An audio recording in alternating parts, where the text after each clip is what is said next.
자, 출애굽한 이스라엘 백성들은 하나님이 약속한 목적지, 비옥한 땅, 그 가나안 땅을 향해서 한 걸음 한 걸음 행진을 하게 됩니다. 그런데 그 목적지를 향해 가는 과정은 절대로 순탄하지 않았습니다. 하나님께서 그 목적지를 정해 주시고 또 인도해 주신다면 순탄하게 갈 것이라 예상은 했지만, 실상 현실의 그 열악한 환경은 그 이스라엘 백성들을 당황하게 만들었습니다.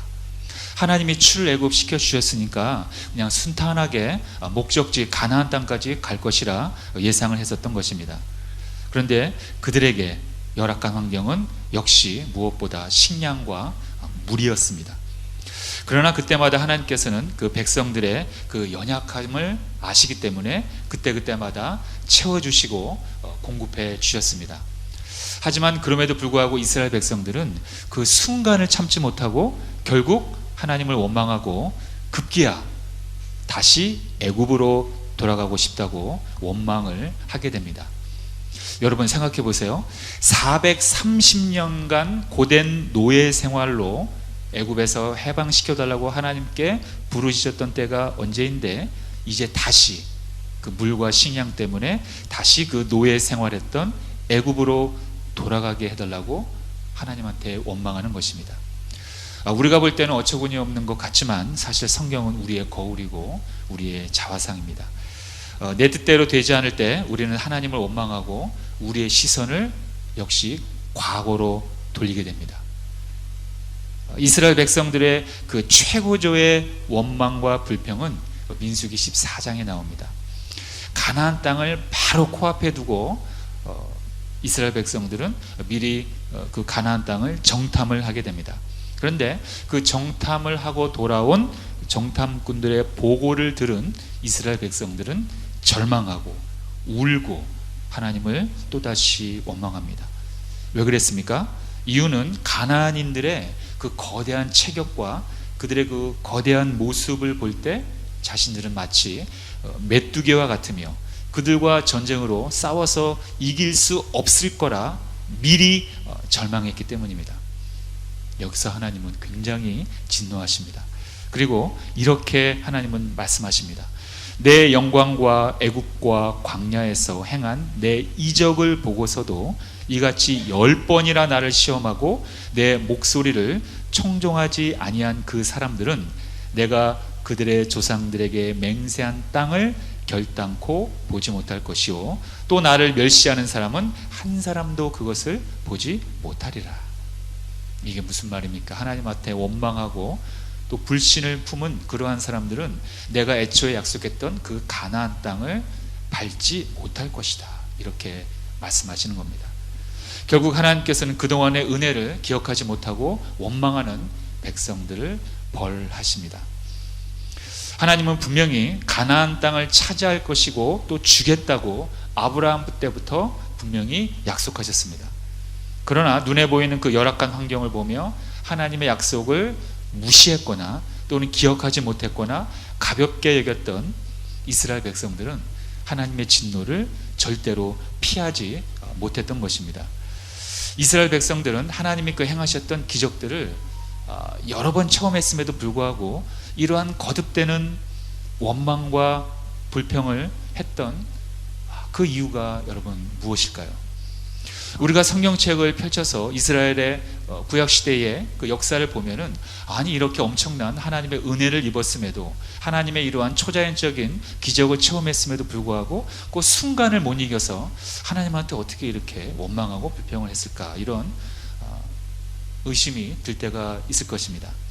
그래서 오늘 특별히 읽은 민수기 11장을 통해서 그 백성들의 불평이 여지없이 또 나오는데 왜 그들이 불평을 하는지 조금 더 구체적으로 살펴보면서 영적인 의미를 찾아보도록 하겠습니다.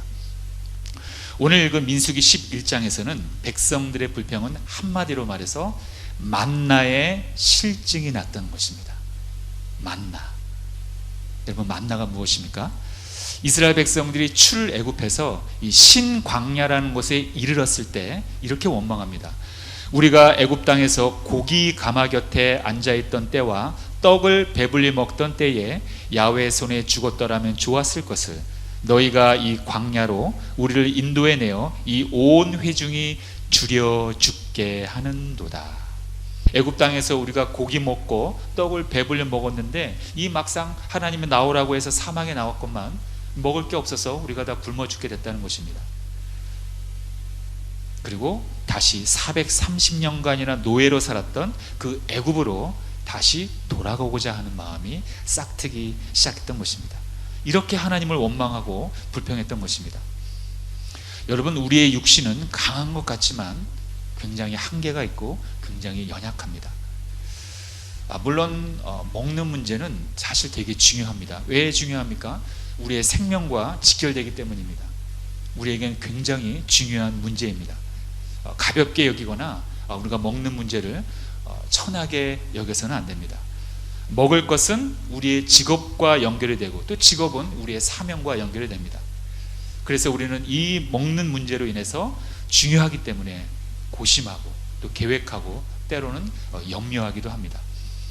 하나님도 우리의 이런 먹는 문제가 얼마나 중요한지 하나님도 이미 알고 계십니다. 그래서 하나님은 그 중요한 문제를 우리한테 맡기지 아니하시고 친히 하나님께서 스스로 당신 스스로 그 주권으로 해결해 주신다고 우리에게 이미 예수 그리스도를 통해서 우리에게 말씀해 주셨습니다. 마태복음 6장에 보니까 그러므로 염려하여 이르기를 무엇을 먹을까 무엇을 마실까 무엇을 입을까 하지 말라. 이는 다 이방인들이 구하는 것이라 너희 하늘 아버지께서 이 모든 것이 너희에게 있어야 할 줄을 아시느니라. 하나님께서는 우리의 먹을 것을 염려하지 말래요. 염려하지 말고 우리의 그 열악한 환경보다 우리에게 공급해 주시는 그 공급자를 먼저 생각하라는 것입니다. 근데 우리는 항상 그 반대로 생각합니다. 우리에게 주시는 그 공급자이신 하나님을 먼저 생각을 해야 되는데 하나님을 생각하긴 하지만 나중에 생각한다는 거예요. 일단 염려합니다. 그리고 사람 찾아갑니다. 그리고 환경 바라봅니다. 그리고 나중에 마음에 여유가 생기면 그때 우리의 공급자이신 하나님을 바라본다는 거예요. 결국 하나님은 이러한 이스라엘 백성들의 원망의 소리를 들으셔서 하나님은 계획을 세우십니다. 어떤 계획을 세우십니까? 이들이 가나안 땅까지 입성하기 전까지 사막을 횡단하면서 먹을 거리를 하나님은 준비하십니다. 40년간 먹이실 음식을 준비하시는데 참 신비스럽습니다. 그것이 하늘에서 떨어졌다는 거예요. 이스라엘 백성들이 농사지어서 얻어먹은 그러한 음식이 아닙니다. 하나님이 하늘에서 내려왔던 그러한 신비의 음식, 바로 만나였던 것입니다. 이슬과 함께 하늘에서 내려졌던 그 음식, 가시같이 희고 모양은 진주와 같고 맛은 꿀 섞은 과자 같은 이 신비의 음식, 맷돌에 갈기도 하고 절구에 찢기도 하고 가마에 삶기도 하며 먹었던 이 신비의 음식. 여러분들 만나가 어떻게 생겼을까요? 아시는 분 계시나요? 예.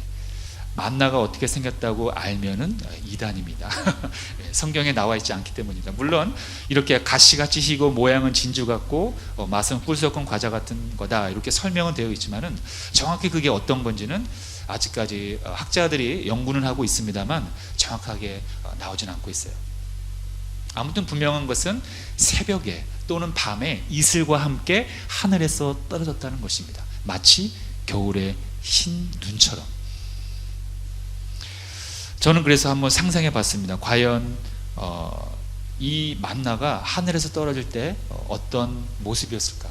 아마 이런 모습이지 않았을까 저는 생각합니다. 이건 이제 눈 오는 장면입니다, 여러분. 네. 눈을 감지 마시고 여기 이 앞을 보시기 바랍니다. 땅을 쳐다보지 마시고. 자, 과연 이들이 이렇게 아침마다 만나를 주워 모았다는 거예요. 학자들은 이 만나에 대해서 과연 이 만나가 어떻게 생겼을까, 또 어떤 거였을까 많이 연구를 합니다. 그래서 어떤 사람들은 뭐 이렇게 하얀 눈같이 생겼을 것이다, 또 이렇게 식물의 씨같이 생겼을 것이다, 또 최근에 어떤 학자들은 이것이 만나다라고 또 발견을 했다고 합니다. 뭐 이렇게 또 생긴 만나가 있다고 합니다.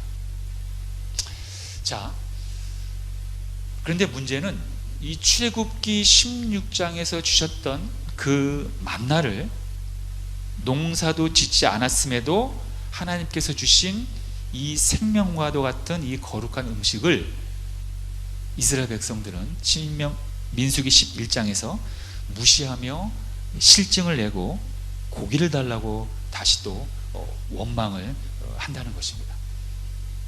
그런데 오늘 성경을 자세히 보면 그 만나의 실증을 부렸던 사람들이 구체적으로 어떤 사람들이었는지 성경은 설명하고 있습니다. 그들은 과연 어떤 사람들이었을까요? 자, 민수기 11장 4절을 우리 다 함께 한번 소리내서 한번 봉독하도록 하겠습니다. 시작. 그들 중에 섞여 사는 다른 인종들이 탐욕을 품음에 이스라엘 자손도 다시 울며 이르되 누가 우리에게 고기를 주어 먹게 하랴. 자, 만나의 실증을 느낀 사람들의 첫 번째 특징이 있습니다. 어떤 사람들이냐? 섞여 사는 다른 인종들이라는 거예요. 아니, 이게 무슨 말일까요? 섞여 사는 다른 인종들? 이들은 어떤 사람들이냐면은 출애굽했을 그 당시에 이스라엘 백성들만 나왔던 게 아니었다는 거예요. 이방인들도 함께 섞여 나왔습니다. 그런데 하나님은 이 함께 섞여 나온 이방인들을 이스라엘 백성들과 철저히 구별하십니다. 이스라엘 백성으로 절대로 계수하지 않습니다. 그리고 군대로 함께 편성되지도 않았어요. 왜일까요? 왜 하나님은 이 섞여 있는 다른 인종들을 이스라엘 백성으로 계수하지도 않고 군대로도 편성하지 않았을까요? 왜냐하면 이들에게는 신앙이 없었기 때문입니다. 하나님을 거부하는 자들이었기 때문이에요. 즉 우상을 숭배했던 자들이기 때문입니다. 바로 이러한 이스라엘 백성들과 섞여 사는 다른 인종들이 바로 만나에 대한 실증을 부려서 불평을 내며 고기를 달라고 했던 것입니다. 여러분, 신앙 속에는 이렇게 항상 이 섞여 있는 무리가 있음을 우리는 반드시 알아야 한다는 거예요. 양과 염소가 항상 함께 공존합니다. 그래서 예수님도 이러한 자들 가리켜 이렇게 표현하십니다. 마태복음 13장에 보면 좋은 밭에 뿌려진 가라지, 그리고 마태복음 13장 47절에 보면 그물에 걸려든 좋은 물고기들 사이에 섞여 있는 못된 물고기, 이렇게 표현하기도 했습니다. 또 주님은 마태복음 25장에서 이렇게 표현합니다.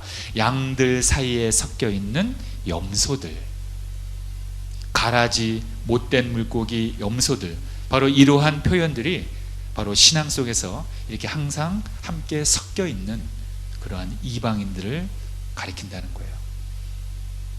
우리는 항상 이 점에 있어서 영적으로 깨어 있어야 합니다. 여러분, 신천지도 마찬가지고 그 이단들이 하나의 교회를 목표 삼아서 그 교회를 접수할 때 그 이단들이 뭐 수십 명, 수백 명이 그 교회에 오지 않습니다. 한 명이 옵니다. 또는 두 명, 아주 극소수의 사람들이 와서 그 교회 전체를 그렇게 만드는 것입니다. 자, 만나의 실증을 부렸던 사람들의 첫 번째 특징은 바로 섞여 사는 다른 인종들이었다. 마치 가라지와도 같은 사람들, 못된 물고기와도 같은 사람들, 그리고 염소와도 같은 사람들, 즉 신앙이 없는, 하나님을 거부하는 자들, 즉 우상을 숭배하는 자들이, 이러한 자들이 바로 이스라엘 백성들과 함께 섞여져서 출애굽했다는 것입니다. 자, 만나의 실증을 부렸던 사람들의 두 번째 특징이 있습니다. 그것은 바로 탐욕을 품었던 자들이에요. 그들 중에 섞여 사는 다른 인종들이 무엇을 품었다고요? 탐욕을 품음에 이들은 그 만나라는 하나님이 주신 그 신비스러운 음식 하나로 만족하지 못했다는 거예요. 고기가 먹고 싶었던 것입니다. 하나님은 이스라엘 백성들이 그 만나 하나로 충분히 살아갈 수 있음을 알고 하늘에서 내려주셨는데 이들은 그 외에 다른 것, 즉 탐심을 부렸다는 거예요. 여러분, 탐심의 그 영적인 의미가 여러분 무엇일까요? 아주 깊은 의미가 담겨 있습니다. 탐심의 아주 깊은 의미란 무엇인가? 하나님이 주신 것만으로는 부족하다는 의미가 담겨져 있습니다. 이것은 즉 하나님의 주권, 하나님의 전지전능하심을 의심하는 거예요. 하나님의 지혜보다 내가 생각하는 게 더 우선이라는 것입니다. 내가 더 필요하다고 생각하면 그것을 가져야 한다는 거예요. 하나님의 그 완전하심에 나는 의심하거나 그것을 도전하는 행위라는 것입니다. 하나님이 주신 것만으로는 부족해. 난 이것이 더 필요해. 이래서 탐심에 대해 사도 바울도 골로새서 3장 5절과 6절에서 이렇게 말씀합니다. 그러므로 땅에 있는 지체를 죽이라.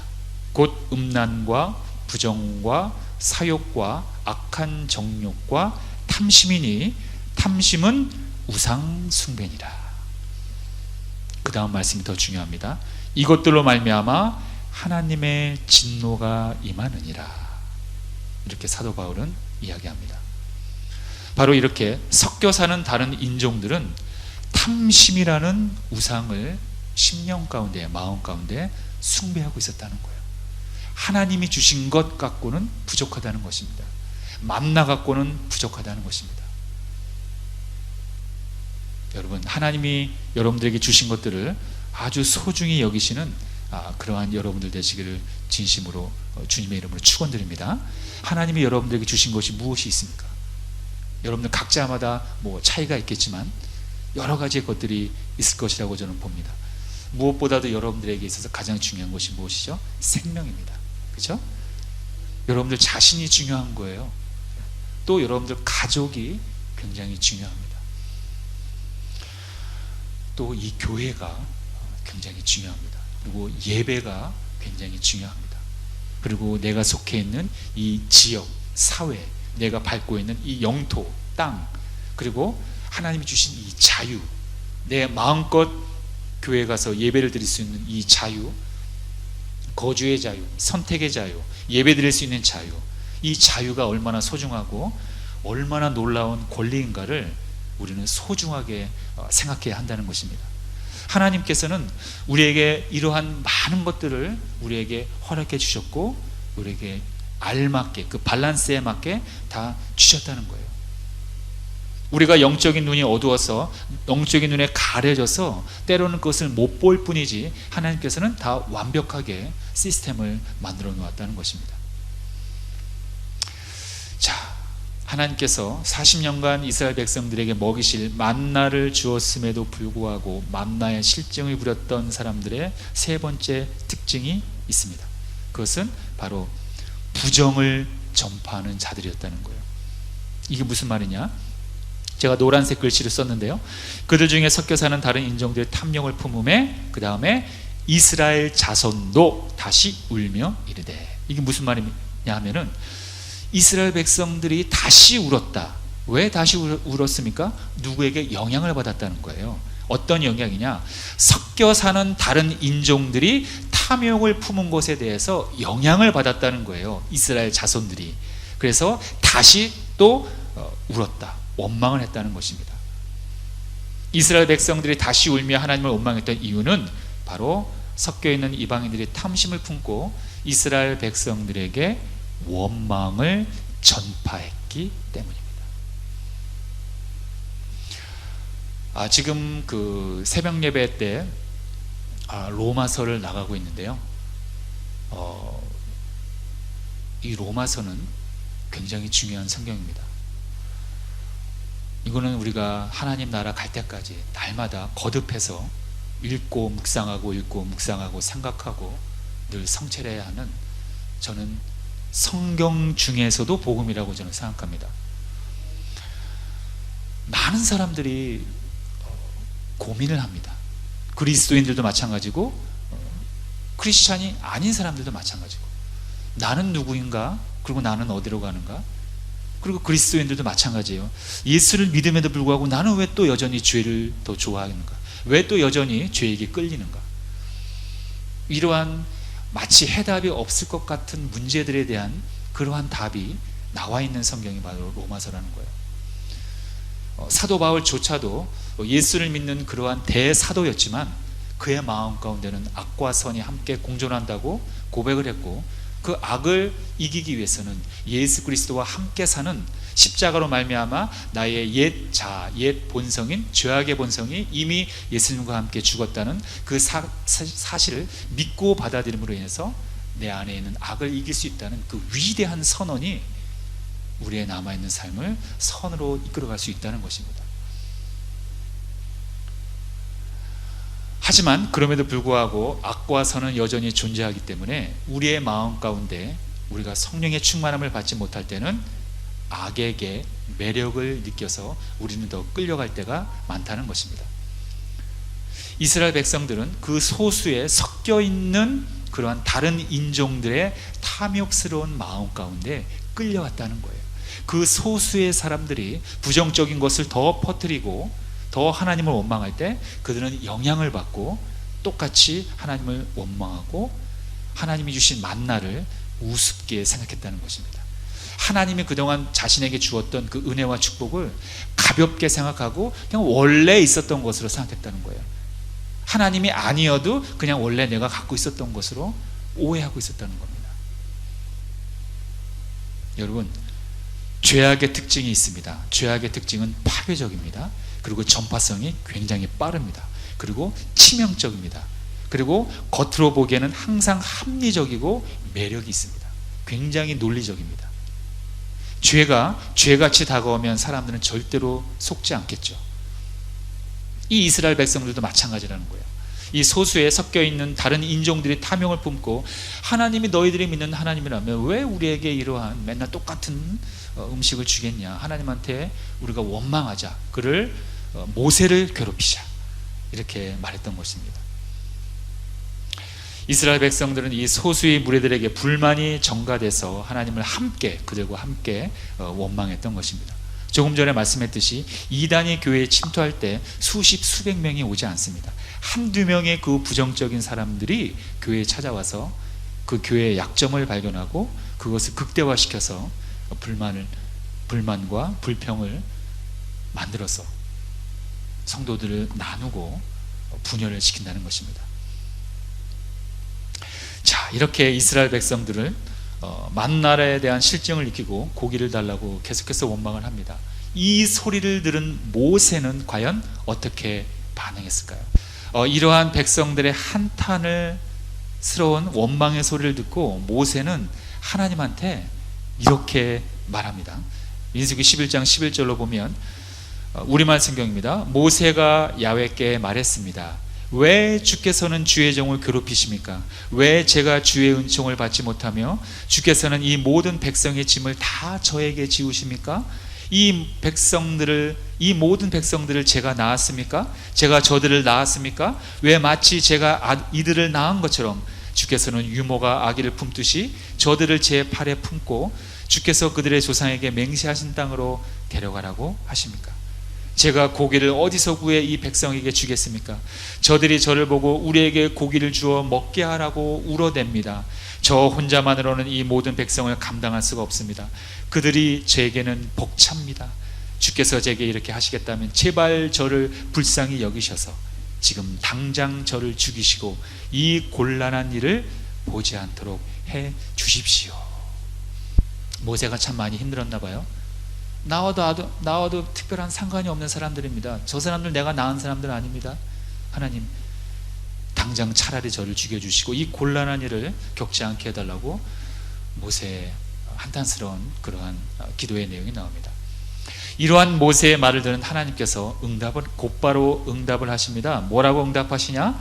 18절에 보면 또 하나님께서 백성에게 이르기를 너희의 몸을 거룩히 하여 내일 고기 먹기를 기다려라. 그런데 그 다음 말씀이 더 굉장합니다. 냄새도 싫어하기까지 한 달 동안 먹게 하시리니 이는 너희가 너희 중에 계시는 야훼를 멸시하고 그 앞에서 울며 이르기를 우리가 어찌하여 애굽에서 나왔던가 함이라 하라. 참 하나님도 굉장하세요. 그냥 고기를 주면 좋지 냄새가 지릴 동안 냄새도 싫어하기까지 한 달 동안 먹을 정도로 고기를 주겠다고 하는 겁니다. 자, 하나님께서 이렇게 응답하셨습니다. 그런데 모세가 이 말을 듣고 또 두 번째로 한탄하며 하나님한테 이렇게 말합니다. 하나님, 그래요? 그렇게 고기를 많이 주신다고요? 그런데 하나님, 여기 지금 걸어가는 이 보행자들이 60만 명이나 있는데 도대체 한 달 동안 고기를 주워 먹겠다니요? 하나님 너무하신 거 아닙니까? 하나님 너무 거짓말 치신 거 아닙니까? 60만 명이면 60만 명 하나님, 보행자가 60만 명, 그것도 한 끼도 아니고 한 달 동안 먹을 고기를 주시겠다고요? 그들을 위하여 양떼와 소떼를 잡은들 조카오며 바다의 모든 고기를 모은들 조카오리까? 이렇게 모세는 또 하나님한테 반문합니다. 하나님의 그 무한한 능력을 기억하지 못하는 모세였던 것 같아요. 제 생각에는 아마도 이 모세 또한 이 이스라엘 백성들의 그 여론에 휩싸이지 않았을까 하는 생각을 잠깐 추측해 봅니다. 지금 현재의 여론이 어떻게 됩니까? 하나님은 능력은 그닥 그런 것 같아요. 그냥 만나만 쭉 내려주시고 40여 년 동안 고기 안 주시고 이렇게 많은 사람들의 여론이 형성되다 보니까 모세도 하나님께서 아무리 고기를 한 달 동안 주시겠다고 말씀을 하셔도 이렇게 사람이 60만 명이나 있고 한 달 동안 내는 그 많은 양의 고기를 어떻게 주시겠다는 겁니까? 이렇게 모세가 하나님의 무한한 능력을 의심하며 말하지 않겠습니까? 이렇게 두 번째의 모세의 한탄을 들으시고 하나님께서는 오늘 저와 여러분들이 읽은 오늘의 주제 말씀, 본문 말씀을 드디어 말씀하시는 겁니다. 자, 민수기 11장 23절 말씀을 다시 한번 우리 큰 소리로 외치면서 봉독합니다. 시작. 야훼께서 모세에게 이르시되 야훼의 손이 짧으냐? 네가 이제 내 말이 내게 응하는 여부를 보리라. 아멘. 이러한 상황에서 하나님께서 말씀하시는 겁니다. 내 손이 짧을 줄 아느냐? 즉 나의 능력이, 나의 전지전능함이 짧을 줄 아느냐? 내가 한 말이 너에게 응하는지 그 여부를 네가 보리라. 이렇게 말씀하시는 거예요. 그리고 드디어 하나님은 바람을 사용하셔서 메추라기를 보내서 하나님의 무한한 능력을 보여주십니다. 여러분들 그 메추라기 보신 적 있으십니까? 여러분들 그 어렸을 때 포장마차에서 먹었던 메추라기랑 비슷하게 생겼어요. 참새하고 꿩하고 비슷하게 생겼습니까? 자, 하나님이 바람을 이용해서 메추라기를 이 진영까지, 이스라엘인들이 쳤던 그 텐트까지, 진영까지 오게 했을 때 그 모습을 만약에 누가 카메라로 찍었다면 얼마나 좋았을까요? 그래서 여러분들이 보고 싶을 것 같아서 제가 그런 비슷한 장면을 한번 찾아봤습니다. 자, 이런 모습이 비슷하지 않았을까? 그 메추라기가 바람을 타고 오는 장면이에요. 얼마나 그 장관이지 않았겠습니까? 자, 이런 모습으로 아마도 하나님이 부르지 않았을까 생각해 봅니다. 자, 그런데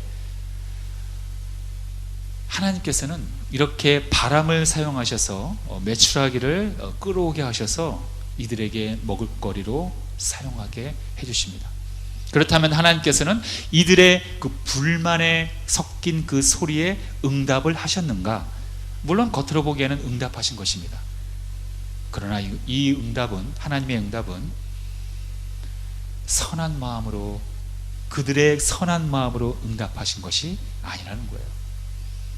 이 메추라기를 끌어오게 해서 그들에게 보여주었던 이 역사하심에는 의미가 있습니다.